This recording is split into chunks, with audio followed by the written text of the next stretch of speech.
र हाम्रो गाडी लोकल रोडमा हिँडेको गाडी होइन, हाम्रो एक्सप्रेस वेमा हिँडेको गाडी हो। गन्तव्यमा पुगेपछि मात्रै ब्रेक लाग्छ। गन्तव्यमा पुग्नुभन्दा अगाडि ब्रेक लाउन जरुरी हुँदैन। आज विभिन्न विशिष्ट अतिथिहरूले विभिन्न सल्लाह दिनुभएको छ, शुभकामना दिनुभएको छ, सुझावहरू पनि दिनुभएको छ, चिन्ता पनि लिनुभएको छ।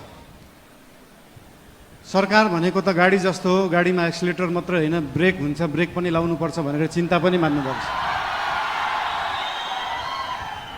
त्यस्तो चिन्ता चाहिँ लोकल रोडहरूमा हिँड्दाखेरि गाडी सिधा गइराख्दाखेरि कहिले लेफ्टबाट गाडी आउँछ, कहिले राइटबाट मान्छेहरू आउँछ। तर हाम्रो गाडी लोकल रोडमा हिँडेको गाडी होइन, हाम्रो एक्सप्रेस वेमा हिँडेको गाडी हो। गन्तव्यमा पुगेपछि मात्रै ब्रेक लाग्छ। गन्तव्यमा पुग्नुभन्दा अगाडि ब्रेक लाउन जरुरी हुँदैन। र हाम्रो गाडी अनियन्त्रित पनि छैन, वातावरण पनि मिलेर गएको छ।